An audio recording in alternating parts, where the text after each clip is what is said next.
So, a few days ago, I noticed that Viddal Riley had a message about influencer boxing. I'm interested to see what he has to say. Let's check it out. Hey, what's good, everybody? Sorry to interrupt, but thank you so much for clicking on the video. If you could do us a favor and hit that subscribe button so you don't miss out on any videos or giveaways in the near future. And don't forget to leave a like if you like the video and comment your thoughts down below. Thank you so much for your support. What made this industry, the crossover boxing industry, so big in the first place was the promo, was the fact that they were misfits, the fact that they were different. You know, what's starting to happen is people are dedicating themselves to the game, which is you need to do. You can get your brains pumped up, and if you don't dedicate yourself, yeah, there's pain waiting for you. Pain waiting for you anyway. So I understand why everyone is knuckling down, doing these body transformations and becoming better athletes. Now, there's a tweet here from Mams that says there is no excuse. Yeah, let me find this tweet right now. He said you have 24 hours in a day, 8 hours sleep, let's say 4 hours off for training and travel. Not if you go to Harvey's from my house. But 4 hours for training and travel. There's plenty of time to keep making content and promoting. You don't have to stop creating because you're training. Now, he is correct. Yes, I agree here with both Viddal and Mams Taylor, and KSI for that matter, about this topic. This is influencer boxing. This isn't pro boxing. This is influencer boxing. You're supposed to be bringing in an audience that don't really watch boxing, that have never seen boxing before, but they want to watch you fight. They want to support you. These are the type of people you need to bring in. So ultimately, what I think it came down to is, I think these influencer boxers, they're just not used to training. So what I think they're doing is, I think they're training hard. You can tell when it comes to the fights that they're training hard, they're getting in shape, but they're tired. They're getting lazy. They're getting extremely tired training. Training's hard, man. Training's very hard. It's very taxing on your body, on your whole body, your legs, your core, your shoulders, everywhere, your back. It's very taxing on your entire body. So they're probably getting hurt. They're probably getting sore. And they're probably getting lazy after training and just want to lay around, relax, not really do anything. But for this scene, you have to stay relevant. You have to put butts in seats. You have to have people want to watch you, because you're not bringing in people who love to watch fighting, the traditional art of fighting. You're not bringing in people who love to watch the sweet science, because those people are watching professional boxing. Those people are watching Gervonta Davis, Ryan Garcia, Devin Haney, Canelo Alvarez. They're watching them. They're not going to sit down and watch this. So the way you're going to put butts in seats is you got to stay relevant. You got to make content. You got to keep a fan base up. And you got to get people that want to pay money to watch you fight, both in person and on TV, on a pay-per-view. So I think it's a combination of they're getting lazy, but it's because the training is very, very tough. Training is very hard. But they have the time to make content. They have the time. I mean, I'm boxing pretty much full time. I train twice a day, every day. And I still try my best to make content. I still make time to make content.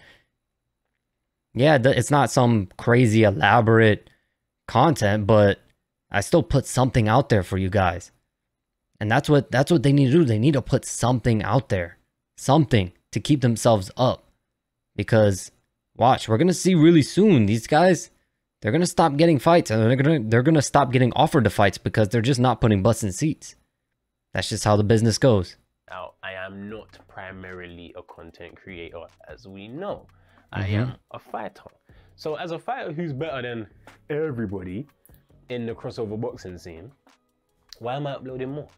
Riddle me that. Riddle me that. Why, as the best boxer to be involved in the scene, one of the pioneers of the scene, can keep content rolling out, but then these guys that are just getting into the game, who specialize in content creating, who are the originators, who I learned from, are slowing down? Why? Maybe we could say they're at the embryonic stage of their boxing, and it requires more time, more focus, and they can't multitask the two because they are so early in their boxing careers. Yes, we could say that. Or we could say they're being lazy. You know what I'm saying? They're being lazy. They're being lazy. You're being And lazy. I'm gonna go with the latter. I think it comes down to laziness. A lot of the guys that are fighting on these shows have had production teams, and again, have taught me who you need in your team to keep your YouTube channel going, and who you need for content to keep rolling out. So it baffles me why these guys want to become regular.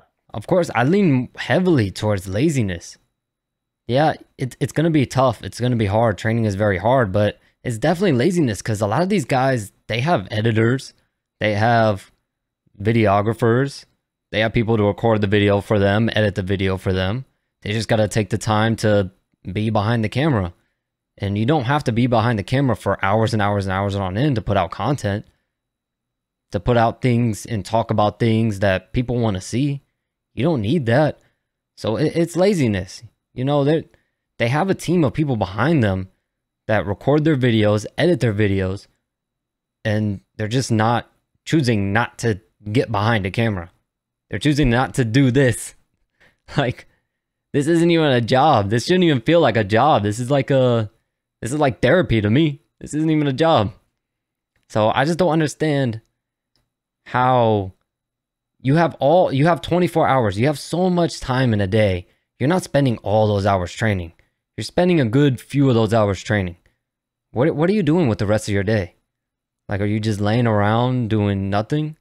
Let's get into another tweet here, because JJ put out something which basically backs up what Mams was saying. Announcement to all influencer boxers: don't forget to be entertainers. Same thing, really. And then he said, this reflects on draw. Mams replied to the tweet, this reflects on draw and therefore pay. Don't believe me, just watch. So I feel like he was sending out, it's not a threat, because I think he's serious. I think he means I think it's serious. People who don't promote the shows and who stop posting content will receive a deduction in pay. Is this harsh or is this fair? Is this a reverse incentive to make sure that people are still promoting? One way to get people to do things is say you're going to take their money. See, this is where I said before, this is a business. If you're not putting eyes on the screen, putting butts in the seats, what do they need you for? They're in contract with DAZN, with Eddie Hearn. The reason why Eddie Hearn went into business with them was because he saw how much money they were generating from these fights. You need to be able to generate money. You need to bring something to the table other than just fighting in this scene. At the end of the day, the amateur boxing and the pro boxing scene is completely different. Yeah, and those also, you do want to promote yourself because that's how you make the most money possible. But if you're the best in the world, you're the best in the world. Over here, you're not really fighting to be the best in the world. You're fighting for entertainment. You're fighting for the money. You're fighting more so for the money than you are for the accolades, for being the best in the world. You're fighting for money. So you need to do what it takes to earn that money. And only boxing, people aren't going to care to watch you anymore. They're just not. They're not going to be fans of you. They're going to feel abandoned. And why would they support you when they're going to feel abandoned by you? You need to remember, this is a business and money talks. I think Kingpin done a good job of promoting the tournament, actually. I think they've done a good job. I'm glad they've done face-to-faces. They've done a little sit-down talks at the table. Leon Wade, you know what I'm saying, Sensei. Like, it was good. I think they went in terms of the promo, even with the draw and how everything was put together. I think they kept everyone interested in the tournament up until the tournament began. And Misfits can be guilty of not promoting as cleanly because they got more events happening. So I see why. But like, for example, Misfits James Bond, Misfits 007 was announced, and then Misfits 006 got kind of blown over. So I think everyone's looking so forward to the May 13th show. We even forgot there was a show in New Orleans. I did too. And it's my boy's company. So if I forget, and it's my boy's company, then you can be rest assured that most people are looking at it like, raw. I forgot that's even this weekend. I was out in New York. That's facts. This weekend. I didn't forget when Kingpin was. That's facts. And it was the same for me. I didn't even know that they were putting on a card JMX and Le'Veon Bell. I had no idea until like a day or two before. I had no clue. I was over here thinking, all right, I don't really have the stream coming up this weekend. Trying to think of what I'm gonna do. And next thing you know, come up a day or two before and I see they're putting on a fight. And I was like, oh, I didn't even know. And it's kind of funny because I did Misfits 5 and then I could see that the KSI Joe fight is Misfits 7. I didn't even realize there was a Misfits 6. I didn't even that didn't even cross my mind. I was just so focused on the KSI fight and that card that it just completely overshadowed the Le'Veon Bell JMX card. So I can attest to that. And Misfits does a good job when it comes to the actual live events. They do a really, really good job. But it's just the promotion before the fights that they're struggling with. They have no problem promoting KSI because KSI is their cash cow. They just say his name and it's going to be blow up, be big promotion. But it's other than that. How are you going to promote these fights and get people to remember, all right, this fight is happening on this day. I want to make time at this time to sit down and watch this full card. So I think Kingpin definitely got Misfits on the promotion end. But Misfits could easily take some pointers and do a better job. It's not going to be tough to do. Kenny replied to JJ's tweet. Because again, this was another thing. Winderson. I'm going to do a separate reaction to Winderson. But he continues to make content. And now he's fighting. And we could see the correlation in the crowd when he throws hands. He hasn't slowed down on the content side. He's boxing. That crowd was going crazy for Winderson. Because he's staying relevant across the board. And we saw the crowd reduce significantly once Winderson's fight was over. Kenny comes in on a, why are you trying to sabotage my fight? Because JJ is saying, yo, man, will triple your bread. And it's because JJ saw what he could do with the crowd. If Winderson was fighting as skillful as he is and couldn't get no one in the building, I don't think JJ would have tweeted that. I think when he saw the arena booming and he thought, yeah, this can be over on my team. It don't need to be over here. Which is why he's willing to offer triple the bread. So it goes to show how valuable it will be for everyone to make sure they are keeping up with content and to make sure that they are being who they originally were. Yep, so the truth is right there, right in front of your face. You gotta be more than just a skilled boxer or a decently skilled boxer. You gotta be more than just that. You gotta bring eyeballs to the scene. You just have to. KSI is not gonna fight you if you're not bringing butts and if you're not putting butts in seats and bringing eyeballs to pay-per-views. KSI is not gonna fight you. He's not even gonna offer you a fight. He's not even gonna look your way. No matter how good you are, you could be the most skilled boxer in influencer boxing. If no one wants to watch you fight, why would KSI do business with you? You see here, Winderson, he had that arena booming, going crazy. So could you imagine a fight between KSI and Winderson, UK versus Brazil? That fight would be huge, multi-million dollar fight. So of course KSI is going to give him an offer. Why wouldn't he? It's going to make the most money. I mean, at this point, taking that Winderson fight was probably a better option than fighting Joe Fournier. That fight would be huge.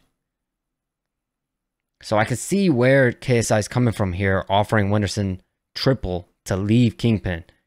And you saw Winderson, he didn't say no. He didn't say no. But the purpose of this video is for the crossover boxing scene to realize, as more fighters enter the scene, as more money is made, as more companies pop up, you can understand more why the traditional boxing world is how it is and why their world is starting to act more in that manner. Because money is to be made. And it's a business. So we don't want to hear the slander no more on the traditional thing and acting like the crossover thing is, you know, doing everything it should be doing, because if it did, we wouldn't have Jake and JJ so far apart where it looks like the fight's not even going to happen this year anymore. I don't think they're ever fighting again. Fight Nate. They're never fighting. Tommy, then JJ saying Winderson, and then maybe Salt Pappy. There's too much going on. I entered the year with a very clear, simple peace of mind. By the end of the year, Jake and JJ will fight. They're never gonna fight. Very unlikely because of business and politics. He's speaking facts, man. You got to remember, Jake Paul has that deal with the PFL also. I think he signed a deal to do a boxing match and an MMA match in the PFL. So I'm not sure if he has actually signed on the dotted line, signed a contract. But if he did, I'm sure that contract has a date. So that pushes the KSI fight even further away. So I don't think we see Jake Paul versus KSI. So we're going to see KSI go to different people. Whindersson, he's booming over there. He's got some good skills and he's popular. I want Whindersson. Or the fans want to see this fight. They want me to see me fight this person. I'm going to go over there. Yeah, you might want to see him fight Jake Paul, but due to business and contracts and Jake Paul fighting with this organization, not wanting to fight under Misfits, KSI sticking with the zone and Misfits, we may never see this fight. And I don't think we are. KSI is not going to be here for much longer. So I don't even think we're going to see this fight now due to all the politics.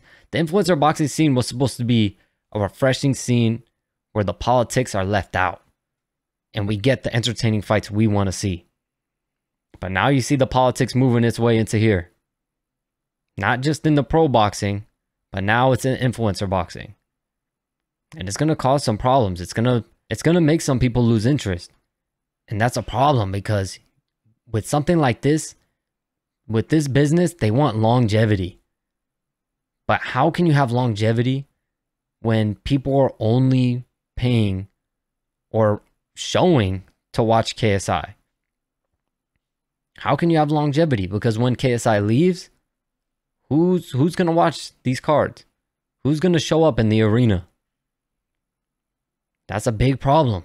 But that's it for this video, man. Let me know in the comments what you think. Do you agree? Do you disagree?